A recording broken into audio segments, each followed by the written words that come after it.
હાલમાં શિયાળાની મોસમ ચાલી રહી છે, ત્યારે આ મોસમમાં લોકો પોતાને શારીરિક ફિટ અને તંદુરસ્ત રાખવા માટે કસરત, યોગ સહિતની એક્ટિવિટી કરતા હોય છે. ત્યારે ભરૂચ શહેરમાં આવેલ એક્સ્ટ્રીમ જીમના સંચાલક દિલીપ જાદવ દ્વારા જીમમાં આવતા લોકોમાં એકબીજા પ્રત્યે આદરભાવ વધે તે માટે છેલ્લા 3 વર્ષથી ક્રિકેટ ટુર્નામેન્ટનું આયોજન કરવામાં આવે છે, જેના ભાગરૂપે ભરૂચના રેલવે ક્રિકેટ ગ્રાઉન્ડ ખાતે ચોથી ટેનિસ ક્રિકેટ ટુર્નામેન્ટનું આયોજન કરાયું હતું, જેમાં 10 ટીમોના ખેલાડીઓએ ઉત્સાહપૂર્વક ભાગ લીધો હતો.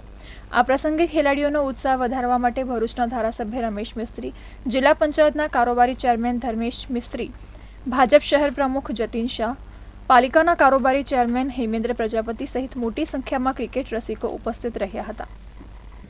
ખૂબ સુંદર અભિગમ સાથે આ ટુર્નામેન્ટનું આયોજન છે.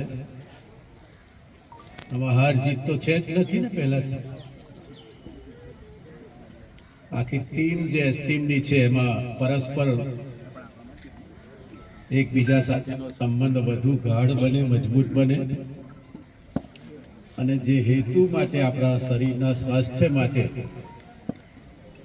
આપણે બધા લોકો આ જીમ સાથે જોડાયેલા છે, એ આપણા મનનો જે સંકલ્પ છે એ મજબૂત બને.